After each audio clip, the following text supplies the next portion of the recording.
Praise the Lord. प्रभु का धन्यवाद हो, उसका शुक्र हो कि उसने एक बार फिर से हमें यह मौका दिया कि हम उसकी सभा में आ सकें और खुदा के कलाम से जान सकें कि खुदा का कलाम हमको क्या बताना चाहता है।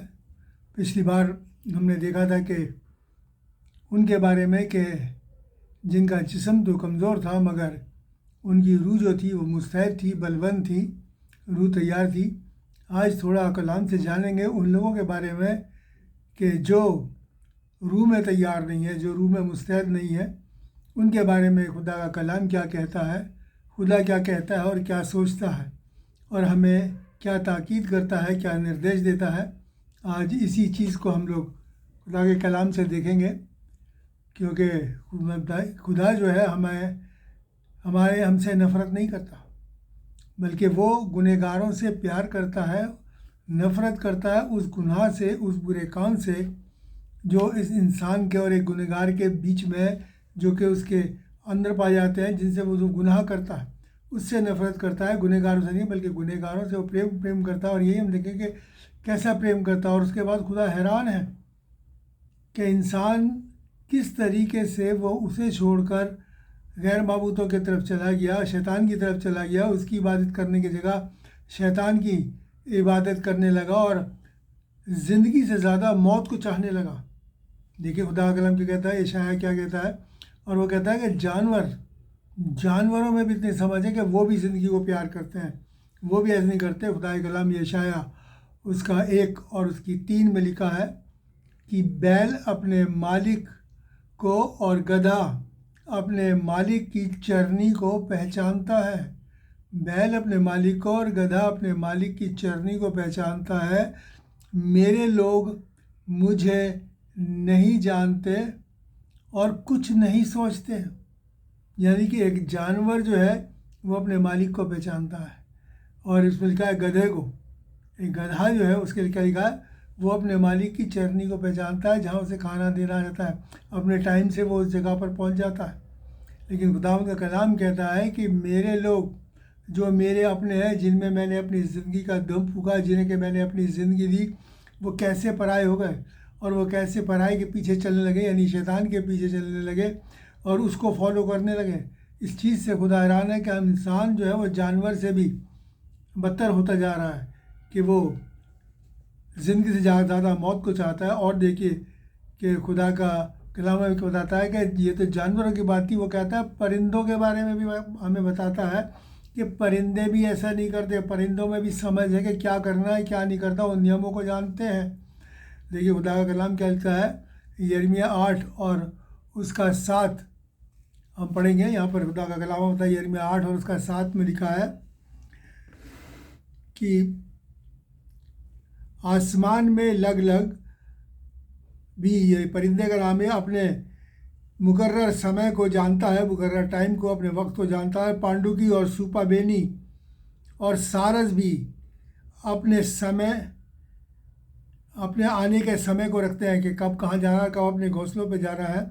पर मेरी प्रजा यानी मेरे लोग मेरे हुक्मों को नहीं जानते, मेरे नियमों को नहीं जानते। कहता है कि पक्षी जो कि परिंदे हैं, जो कि आसमान में उड़ने वाले परिंदे हैं, वो भी अपने समय को जानते हैं, अपने मुकर्रर वक्त को जानते हैं कि अब वहाँ से जाना है और इस टाइम तक उन्हें अपने घोंसले में पहुँचना है, क्या करना है। और वो कहता है परिंदों के कई नाम बताया, लग है, पांडुकी है, सूपाबेनी है, सारस है। वो कहता है वो भी अपने आने जाने के समय का ख्याल रखते हैं, उन्हें पता है कि किस समय क्या करना है, कब अपने घर पर लिटना है, कब अपने जाना है। और वो कहता है कि मेरे लोग जो है मेरे नियम को, मेरे हुक्मों को नहीं मानते, यानी कि मेरे बारे में नहीं जानते। जानवर हैं, परिंदे हैं, वो सब अपने नियमों को, अपने अपने जो उनके कायदे कानून है उसके मुताबिक अपने काम करते हैं और उससे पीछे नहीं लटते। लेकिन बड़ा खुदा हैरान है कि मेरे लोग किस तरीके से इन जानवरों से, इन परिंदों से भी गए बीते हो गए, कि वो मेरे बारे में मेरे से बिल्कुल अलग रह गए हैं। और किस तरीके से वो ये मुझसे अलग हो गए। बल्कि ये खुदा उनकी एक शिकायत है कि ऐसा इंसान कैसे हो गया। वो अपने उस प्यार से भर के इस बात को कहता है, बड़े दुख के साथ भर के, कि ये क्या हो रहा है मेरी कौम को, मेरे लोगों को, जिन्हें मैंने बनाया, जिन्हें मैंने ज़िंदगी दी, ज़िंदगी का दम जिनमें फूका, आज इनमें क्या हो रहा है, कि वो मुझसे, मैं जो ज़िंदगी हूँ, खुदा जो ज़िंदगी है, उससे ज़्यादा वो उस शैतान को जो कि मौत है उसको चाहने लगे हैं, उसके काम करने लगे हैं। और खुदा उनका कलाम देखिए, और हम क्या कहता है, अगर हम पढ़ें मलाकी 1 और उसके 6 में लिखा है कि बेटा बाप का और नौकर मालिक का आदर करता है, यानी इज्जत करता है, और अगर मैं बाप हूँ तो मेरी इज्जत करना कहाँ है, और अगर मैं मालिक यानी स्वामी हूँ तो मेरा डर मानना कहाँ है। कहता है कि तुम्हारी दुनिया में, दुनियावी लोग जैसे तुम रहते हो, दुनिया में भी ये बात है कि हर एक बेटा जो है अपने बाप का आदर करता है, इज्जत करता है। और उसके बाद क्या लिखा है, जो नौकर है वो मालिक की इज्जत करता है। कहता है अगर मैं तुम्हारा बाप हूँ, मैंने तुम्हें बनाया है, तो फिर वो मेरी इज्जत कहाँ है, और अगर मैं तुम्हारा मालिक हूँ तो तुम्हारा डर कहाँ है, क्योंकि हमारा खालिक और मालिक जो है वो हमारा बाप जो है वो खुदावंद है, उसी ने सब कुछ बनाया, हम उसी के हैं। वो कहता है अगर ये सब बात है तो फिर ये बातें मेरे लिए क्यों नहीं हैं, क्यों जानवरों से भी बदतर हो गए, क्यों मेरे नियमों को, मेरे जो जो कायदे कानून जो मैंने तुम्हें दिए हैं उनको क्यों नहीं मानते, उसके मुताबिक क्यों नहीं करते, जबकि वो नियम जानवर परिंदे उनको फॉलो करते हैं, लेकिन इंसान क्यों नहीं फॉलो करता। और खुदा इस बात से बड़ा हैरान है और परेशान है, क्योंकि वो नहीं चाहता कि हम में से कोई भी बर्बाद हो, और नहीं चाहता हम में से कोई भी नाश हो। देखिए कि खुदा का कलाम मीका नबी की किताब उसका 6 और 3 में क्या कहते हैं, यहाँ लिखा है, हे मेरे लोगों, मेरी प्रजा, मैंने तुम्हारा क्या किया और क्या करके मैंने तुम्हें उकता दिया, यानी कि तुम्हें बुरा लगा, कि ऐसा मैंने क्या कर दिया जो तुम्हें बुरा लगा। मैं तो ज़िंदगी के शुरू से ही हमेशा, खुदा कहता है, मैं तो तुम्हारा भलाई करता आया हूँ, तुम्हारी भलाई चाहता आया हूँ। मैं हमेशा ये चाहता आया हूँ कि किसी भी तरीके से तुम बर्बाद ना हो, किसी भी तरीके से तुम हलाकत की तरफ ना जाओ। तो फिर ऐसा क्या कर दिया मैंने, खुदा खुद हैरान है कि मैंने तो ज़िंदगी सारा काम देखा जाए, अगर बाइबल को पढ़े तो वह लिखा है कि शुरू से आखिर तक इंसान की भलाई भलाई भलाई और भलाई के लिए उसने ये सब कुछ किया और हमारे लिए काम किए। और वो कहता है कि यहाँ जब दुनिया में उसने मुजस्सम हुआ, उसने देह धारण किया, तब भी वो हमारी भलाई भलाई करता रहा।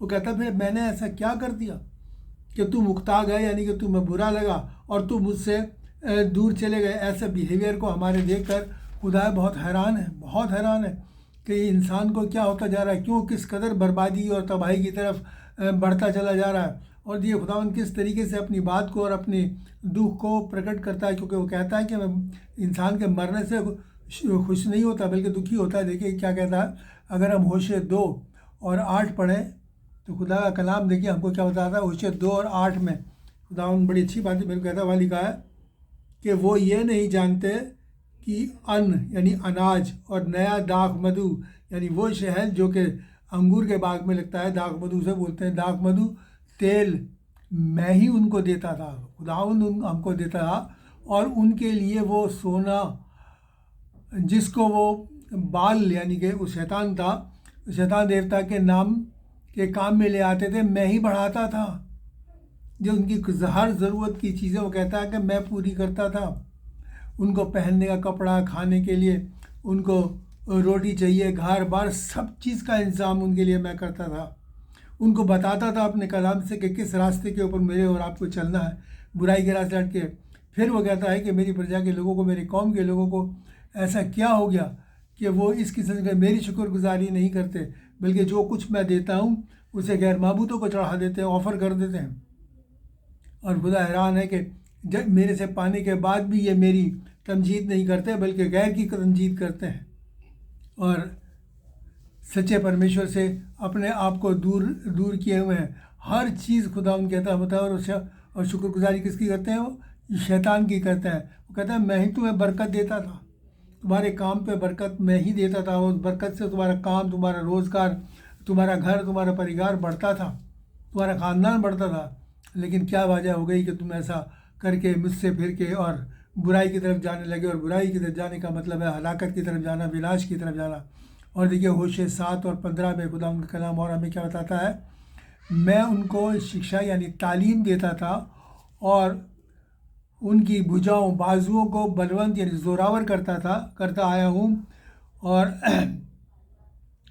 तो भी वो मेरे खिलाफ बुरी सोच रखते हैं, बुरी कल्पनाएं रखते हैं। वो कहते हैं कि मैं उनको बलवंत करता रहा, सामर्थ्य शक्ति रहता कि सारे काम कर सके। मैं उन्हें तालीम देता था, मैं उन्हें शिक्षा देता था कि अब क्या करना है, अब क्या करना है, कैसे करना है, कैसे भलाई के रास्ते पे चलते हुए ज़िंदगी को पाओगे, बरकतों को पाओगे, आनंद की भरपूरी को पाओगे। लेकिन वो कहता है कि ये सब चीज़ें करता था, मैं करता था, उनके बाबू को जोरावर करता था, शक्ति देता था, उनके जिस्म को ताकत देता था, बीमारी से मैं उन्हें बचाता था, दुख तकलीफ परेशानी से, दुश्मन से, शत्रुओं से मैं बचाता था। वो कहता है फिर भी ऐसा क्या है कि वो मुझसे अलग हो गए, मुझसे अलग हो गए।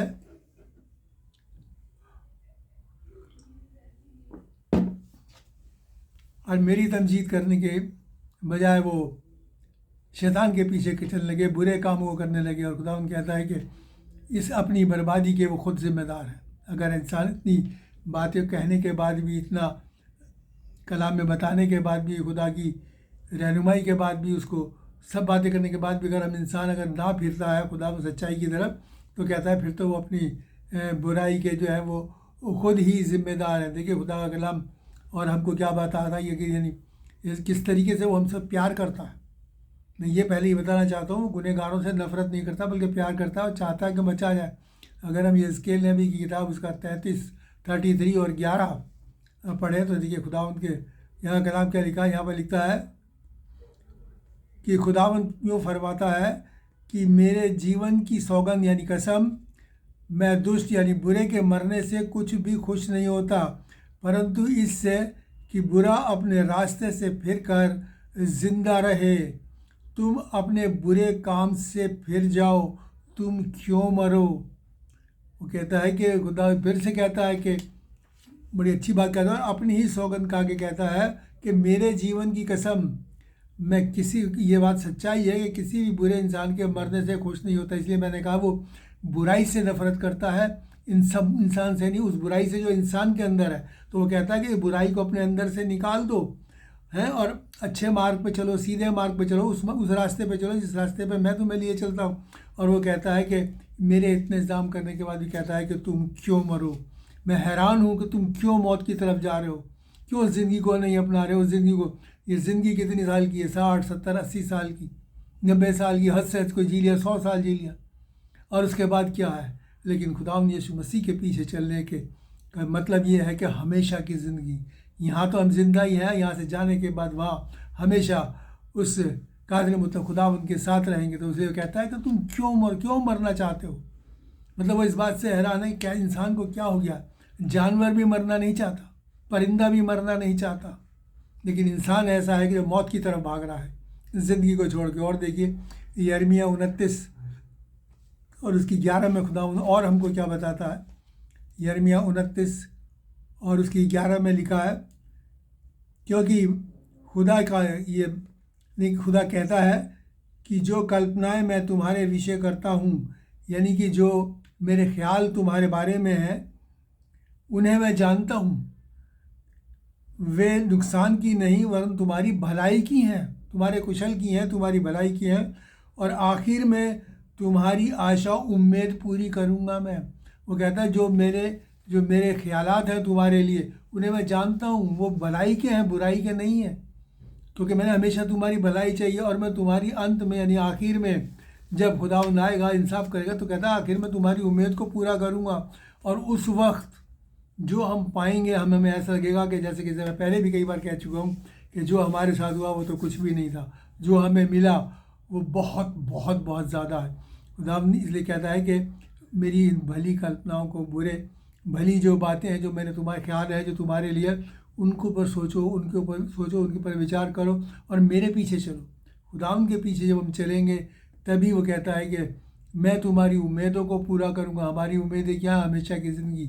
कोई भी मरना नहीं चाहता, लेकिन हम अगर शैतान के पीछे चलेंगे तो मरेंगे। तो हमेशा वो चाहता है कि हम हमेशा की ज़िंदगी को पाने वाले बन जाए, क्योंकि वो हमसे बेहद प्यार करता है, बेहद प्यार करता है। और यही प्यार का नतीजा है कि खुदावंद हमारे लिए क्या करता है, इंतज़ाम करता है। और देखिए दूसरा शमूएल उसके 14 में क्या लिखा है कि खुदावंद रूह को नहीं लेता, पर ऐसी युक्ति मतलब तरकीब करता है कि निकाला हुआ उसके पास निकाला हुआ ना रहे। क्या करता है खुदावन कि किसी की जान नहीं लेता, किसी की रूह नहीं लेता, किसी को मारता नहीं, बल्कि जो अपने आप खुदा से दूर होकर मौत के मुंह में चले गए, वो चाहता है कि अगर वो उसकी ओर फिरे तो, क्योंकि हम उसके दूसरे शैतान की तरफ चले गए तो खुदा की तरफ से निकल गए, तो कहता है निकाला हुआ ना रहे बल्कि मेरे पास आ जाए और हमेशा की ज़िंदगी पर वो हमें गुनाह से बचाना चाहता है। वो कहता है कि मैं ऐसी युक्ति यानी ऐसी तरकीब निकालता हूँ, और खुदा की तरकीब क्या है, उसने अपना इकलौता बेटा मेरे और आपको दे दिया कि ताकि जो कोई उस पर ईमान लाए वो हलाक ना हो बल्कि हमेशा की ज़िंदगी पाए। ये खुदावन की तरकीब है, ये खुदावन का तरीका है हम इंसानों को बचाने के लिए, कि वो खुद इंसान बन के इस दुनिया के अंदर आ गया ताकि हम उस पर ईमान लाएँ, और ईमान लाने के ज़रिए हम अपने गुनाहों की माफ़ी पाएँ और हमेशा की ज़िंदगी पाएँ। हमारा रूह जो उससे दूर हो गई थी, निकाली हो गई थी, यानी कि शैतान की हो गई थी, अब फिर से खुदा उनके पास लौट आए। और ये बात खुदा उनका प्रभु यीशु मसीह जब इस दुनिया में आए, खुदा यीशु मसीह, तो उन्होंने क्या कहा, बड़ी अच्छी बात कही। लूका और उसका 9 और 56 में लिखा है कि मनुष्य का पुत्र यानी इंसान का बेटा है, यानी खुदा यीशु मसीह लोगों की रूह को नाश करने नहीं, हलाक करने नहीं, बल्कि उन्हें बचाने आया है। वो हमारी रूहों को बचाने आया, खुदावंद यीशु मसीह हमारी रूहों को बचाने आया ताकि हम बचाए जाए। वो नहीं चाहता कि हमारी रूह निकल उसके पास से दूर जाकर हलाकत में जाए, बल्कि वो चाहता है हमारी रूह उसी के पास रहे और महफूज रहे। और इसीलिए वो इस दुनिया के अंदर आया ताकि हम उसमें ईमान ला के अपने गुनाहों को से तौबा करके और उसकी बताए हुए रास्ते पर चलें। और देखिए खुदा उनका कलाम हमको क्या बताता है, अगर हम पढ़े 1 तीमुथियुस 2 और उसकी 4 आयत, तो वहाँ लिखा है, खुदा चाहता है कि सब इंसानों को नजात मिले और वो सच्चाई को खूब अच्छी तरह से जान ले, बखूबी जान लें। सबको नजात मिले, वो चाहता है कि सब इंसानों को नजात मिले, यानी उद्धार हो सबका। और वो सच्चाई क्या है, खुदा यीशु मसीह ने क्या कहा, मार्ग, सत्य और जीवन में हूँ, राह, हक और ज़िंदगी मैं हूँ। जो कोई मेरे पीछे आता है वो क्या होगा, हमेशा की ज़िंदगी पाएगा। और इसीलिए वो चाहता है कि हम उसी के पीछे चलें और सच्चाई को जो खुदा यीशु मसीह है वो जान लें। उन बातों को जो खुदा यीशु मसीह ने हमें बताई है, हम उसको जान के बहुत अच्छी तरीके से उन पर अमल करें, उनका पालन करें, ताकि हम उस बर्बादी से जिसके पीछे के इंसान भाग रहा है वो हम बच जाए।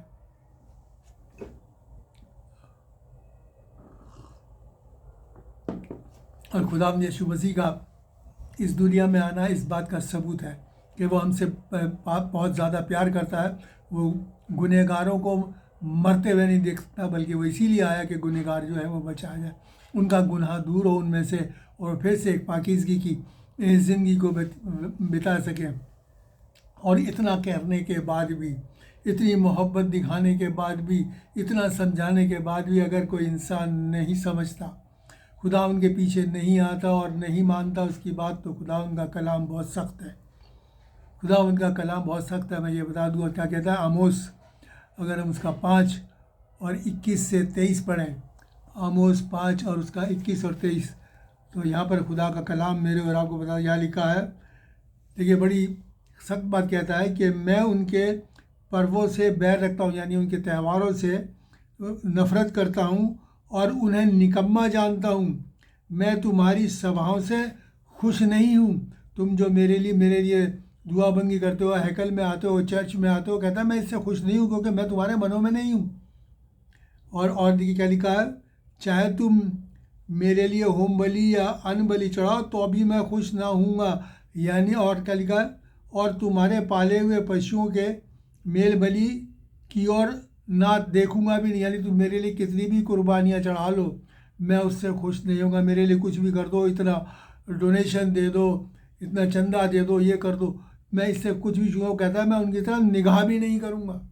अब देखिए खुदा किस तरीके से अपने मन में दुखी होकर इस बात को कहता है कि मैं उनकी तरफ निगाह भी नहीं करूँगा। अपने गीतों का कोलाहल मुझसे दूर करो। वो कहता है जो तुम मेरे लिए गाने गाते हो, वो कोई गाने नहीं गाते, कोई वो सुरीली आवाज़ नहीं, कोलाहल मतलब एक शोर शराबा।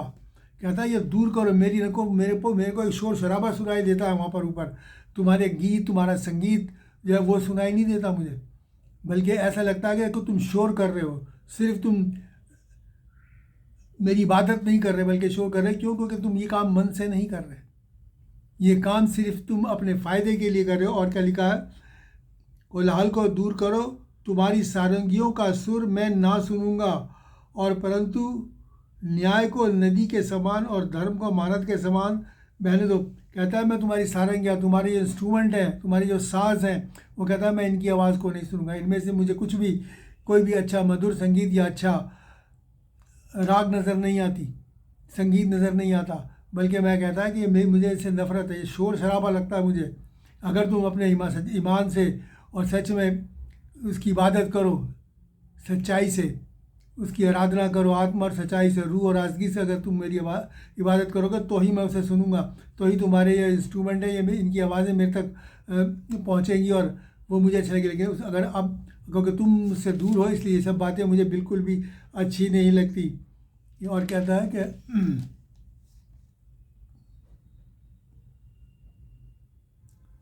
तो इसलिए देखिए खुदा कितना सख्त है इस बात के बारे में कि इन सब बातें अगर जब हम गा रहे हैं, हम तो सोचते हैं जैसे हम तो बहुत तंजीद कर रहे हैं, बहुत सताइश कर रहे हैं, लेकिन अगर हमारे काम बुरे हैं तो खुदा कहता है ये मेरे लिए बेकार है, क्योंकि तुम अपना मुंह से मेरा इकरार करते हो और अपने कामों से मेरा इनकार करते हो।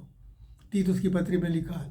तो जिनका जो अपने कामों से उसका इकरार करते हैं, अपने कामों से उसका होना दिखाते हैं, खुदा उनसे प्यार करता है, उनकी गाने, उनकी सारंगियाँ, उनके इबादतों में वो शरीक होता है और बरकतें देता है। और देखिए खुदा का कलाम मेरे और आपको क्या कहता है, अगर हम यशाया 1 और उसकी 12 से 15 पढ़ें, यशाया 1 और उसकी 12 से 15, तो यहाँ पर लिखा है कि तुम मुझे मुंह दिखाने के लिए आते हो, तब कौन चाहता है कि तुम मेरे आंगनों को पाँव से रो दो। जब तुम मेरे भवन में, मेरे हैकल के अंदर आते हो, मेरी इबादत गाह के अंदर आते हो, तो तुम इसलिए नहीं आते कि मुझे ऐसा लगता है जैसे कि तुम कोई मेरी इबादत करने नहीं आ रहे, बल्कि मुझे ऐसा महसूस होता है जैसे कि तुम अपने पाँव से मेरे हैकल को रौंदने के लिए आ रहे हो।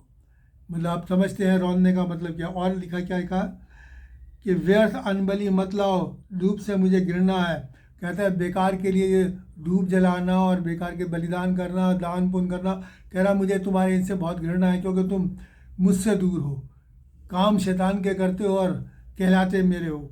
और देखिए खुदा उनका कहते मुझे घृणा है। नए चांद और विश्राम दिन का मानना, यानी कि सबत का मानना और सभाओं का प्रचार करना मुझे बुरा लगता है।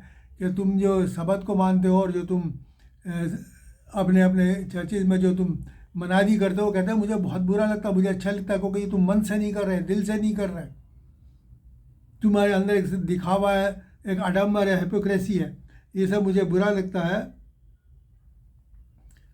और मैं तुम्हारे त्योहारों से बिल्कुल भी खुश नहीं हूँ, और तुम्हारे पर्वों के मानने से मैं बैर रखता हूँ, और मुझे ये बोझ जान पड़ते हैं। मैं इससे दुश्मनी करता हूँ और ये मुझे बोझ जान पड़ते हैं, इनसे मैं खुश नहीं होता। आप क्रिसमस मनाएं, गुड फ्राइडे मनाएं, ईस्टर मनाएं, डे ऑफ पेंटिकॉस्ट मनाएं, वो कहते हैं कि उसका कोई फ़ायदा नहीं। वो कहता है मैं इससे नफ़रत करता हूँ, ये मुझे बोझ जान पड़ते हैं, क्योंकि ये काम तुम अपने मन की सच्चाई से नहीं कर रहे हो। और खुदा, क्योंकि खुदावंद जो है मनों का जांचने वाला है, वो इसे पता है हमारे मनों में क्या है। तो कहता है कि ये सब चीज़ों को तुम मुझसे दूर करो, वरना लिखा आगे वहाँ लिखी है बड़ी सख्त बात कि जब तुम मेरी तरफ हाथ फैलाओगे तो मैं अपना मुंह फेर लूँगा। तुम कितनी भी दुआ करो मैं तुम्हारी नहीं सुनूँगा, क्योंकि तुम्हारे हाथ खून से रंगे हैं। यहाँ खुदावंद कहता है कि तुम्हारे हाथ जो है वो खून से रंगे हैं, मैं उनकी तुम्हारी नहीं सुनूँगा। अभी किस तरीके से तुम्हारे कहता मेरे से दूर करो करके, क्या किस तरीके से हमारे हाथ खून से रंगे हैं? हमने उसके जलाल का खून किया, क्योंकि हम शैतान की तरफ चले गए। उसके कलाम का खून किया, जो कलाम उसने हमको दिया उसको इज्जत, उसको तरजीह नहीं दी। और फिर क्या कहता है, तो हमने उसकी क्या किसका करा,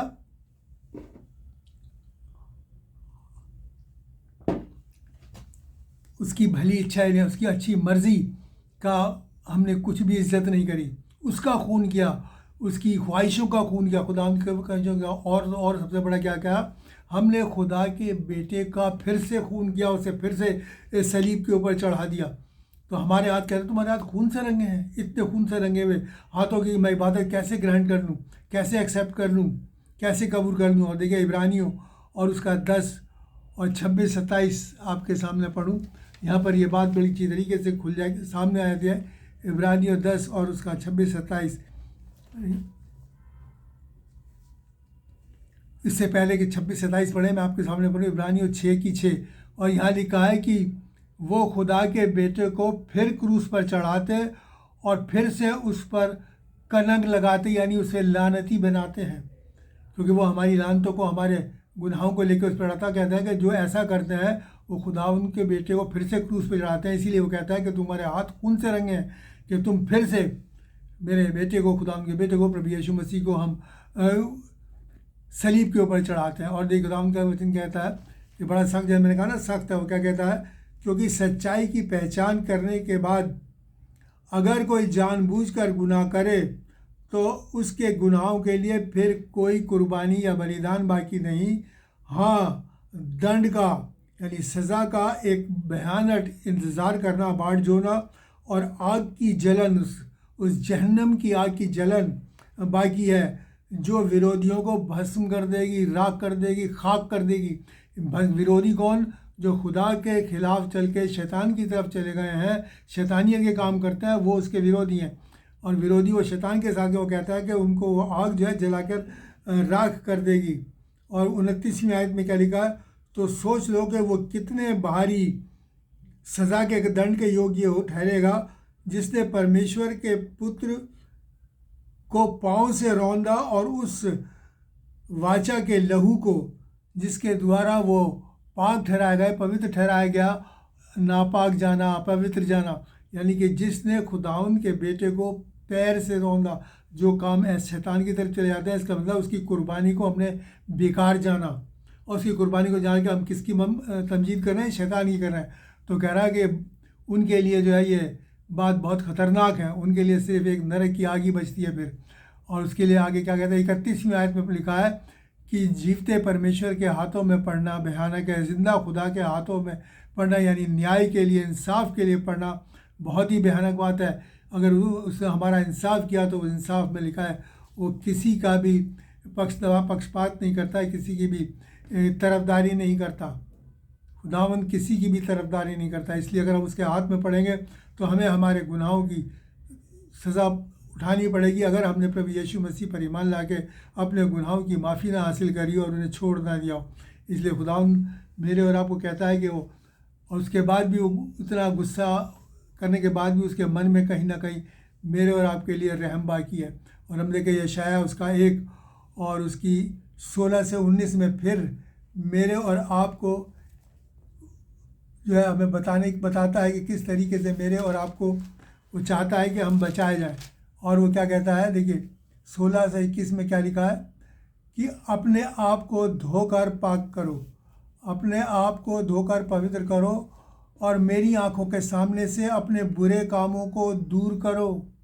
खुदावंद फरमाते हैं, और फ्यूचर में बुराई करना छोड़ दो, भविष्य में बुराई करना छोड़ दो, भलाई करना सीखो, यत्न से, कोशिश से न्याय करो, इंसाफ करो, उपद्रवी को सुधारो, जो बुरे हैं उनको सुधारने की कोशिश करो, अनाथों का न्याय चुकाओ। और कहता है विधवा का, बेवा का मुकदमा लड़ो, यानी उसकी सहायता करो, मदद करो। और उसके बाद क्या कहता है, लिखा है कि और आपस में वाद करें कि तुम्हारे पाप, तुम्हारे गुनाह अगर लाल रंग के हो तो भी उजले हो जाएंगे, चाहे वो अर्गवानी यानी कि जामनी रंग के भी हों तो भी वे ऊन के समान सफ़ेद हो जाएंगे। अगर तुम मेरी तरफ फिरोगे तो मैं तुम्हारे गुनाहों को माफ़ करके तुम्हें ज़िंदगी दूंगा और तुम्हें ऐसा नूरानी बना दूंगा। तुम बिल्कुल पाक साफ़ कर दिए जाओगे और तुम्हारे जो गुनाह हैं, जो काले धब्बे हैं, वो सब मिटा के तुम्हारी ज़िंदगी में से तुम्हें बर्फ़ के समान, हिम यानी हम जानते हैं जो आसमान से बर्फ़ गिरती है वो कितनी सफ़ेद होती है, कहते हैं उसके समान तुम्हें पाक साफ़ कर दूंगा। फिर तुम्हारे गुनाह जो है तुम्हारे अंदर बाकी ना रहेंगे। और वो खुद इसीलिए कहते हैं गुनहगारों को बचाने के लिए आया। और उसके बाद खुदा अपने कलाम के अंदर हमें बताता है, देख क्या कहता है, अगर हम ये स्केल उसका 33 और उसकी 18-19 पढ़ें, स्केल 33 और उसकी 18 और 19, यहाँ पर वो बिल्कुल फाइनल हर बात को कह देता है। यहाँ लिखा है कि जब धर्मी अपने अधर्म से फिरकर कुटिल काम करे। जब धर्मी अपने अधर्म से फिरकर यानी रास्तबाज अपनी रास्तबाजी से अलग हटकर और बुरे काम करे तो वो ज़रूर निश्चय उनमें फंसा हुआ मर जाएगा। वो ज़रूर मरेगा, उसकी रास्तबाजी उसके काम नहीं आएगी, क्योंकि उसने रास्तबाजी को छोड़कर बुराई करने लगा। और क्या कहता है 19वीं आयत में कहता है, अगर बुरा इंसान अपनी बुराई से फिरकर न्याय और धर्म के काम यानी रास्तबाजी के काम और इंसाफ से काम करने लगे तब वो उनकी वजह से ज़िंदा रहेगा। यानी फिर उसके बुरे काम जो है वो याद नहीं किए जाएंगे। क्यों? क्योंकि उन्होंने छोड़ दिया और वो खुदा की तरफ फिर गया, इसलिए वो बचाया जाएगा। उसके जो गुनाह है वो हिम से सफ़ेद हो जाएंगे, यानी कि बिल्कुल बर्फ़ की तरह सफ़ेद हो जाएंगे। ये खुदा का कलाम है। और गलतियों 2:6 में लिखा है कि खुदा किसी का भी पक्षपात यानी किसी की तरफदारी नहीं करता। अगर हमारे गुनाह माफ़ नहीं हुए तो यकीनन मैं और आप जो है अगर जिनके गुनाह माफ़ नहीं है वो उस जहन्नम की आग में जाएंगे, नरक की आग में जाएंगे। इसलिए बेहतर है कि हम अपने गुनाहों को कबूल करें, मांगें, उन्हें छोड़ दें, उनकी माफ़ी मांगें और प्रभु यीशु मसीह विश्वास करके उसके मुताबिक अपनी ज़िंदगी को बिताने वाले बन सके। दूसरा पत्रस उसकी 2 और 3 में क्या कहता है? खुदावंद ने क्या लिखा है कि जो सज़ा का हुक्म उन पर पहले से हो चुका है उसके आने में कोई देरी नहीं है, कोई देरी नहीं होती। यानी कि और लिखा है कि उनका विनाश ऊँघता नहीं, यानी कि सोता नहीं। उनका मारा जाना बिल्कुल पक्का है, डिसाइडेड है। यकीनन अगर वो नहीं फिरेंगे तो समझ लो कि उनके ऊपर जो दंड की आज्ञा, जो सज़ा की हुक्म है वो जो हो चुका है वो उनके ऊपर ज़रूर पूरा होगा। इसलिए वो मेरे और आपको बचाना चाहता है। इसलिए अब मेरे और आपके लिए समय है कि हम अपने रूह को मुस्तैद करें, बलवंत करें और खुदा के पीछे हो लें ताकि हम बचा जाएं। खुदा के द्वारा इसके द्वारा हमको आशीष दे, हमको बरकत दे और हमें तौफीक और ताकत नायत फरमा के इसके मुताबिक हम अपनी ज़िंदगियों को बिताने वाले बन सकें और अपनी रूहों को बचा लें ताकि हम उसके साथ उन अपनी मकामों में रह सकें जो खुदा ने हमारे लिए पहले से तैयार किए हैं। प्रभु आप सबको बहुत बहुत बरकत दे। आइए हम दुआ मांगे। महान और दयालु परमेश्वर, तेरा शुक्र करते हैं, तेरी तारीफ़ करते हैं, तेरे नाम को धन्य कहते हैं। खुदा बाप आसमानी, तेरे इस कलाम के लिए तेरा शुक्रिया अदा करते हैं जो कि तूने हमको दिया ताकि हमारी रूहें हलाक ना हो बल्कि बचाई जाए। पिता परमेश्वर हमें तौफीक और ताकत नायत फरमा के इसके मुताबिक हम अपनी ज़िंदगियों को बसर करने वाले बन सकें ताकि हम उस हमेशा की ज़िंदगी में दाखिल कर सकें जो तू हमको दिए चाहता है, जिसके लिए तूने अपनी कुर्बानी दी और इस दुनिया के अंदर आया। ये इंतज़ाम मेरे और आपके लिए किया, हमारे छुटकारे का इसका पूरा फ़ायदा हमको मिल सके। सबके लिए बरकत मांगते हुए दुआ खुदा यीशु मसीह के नाम से मांगते हैं, आमीन। और अब हमारे खुदा यीशु मसीह का फजल, खुदा बाप की मोहब्बत और पाक रूह की रिफ़ाक़त हम सब के साथ और तमाम मसीह ईमानदारों के साथ अब से लेकर हमेशा तक होती रहे, आमीन। खुदा आप सबको बरकत दे, आशीष दे। फिर से रिक्वेस्ट करूँगा इस कलाम को ज़्यादा से ज़्यादा शेयर करें ताकि और तक लोगों तक पहुँच सके और लोग भी इसके ज़रिए से अपनी रूहों को मुस्तैद कर सके, बचा सके, बुराई से हट के भलाई के रास्ते पर चल सकें। प्रभु आपको आशीष दे। God bless you.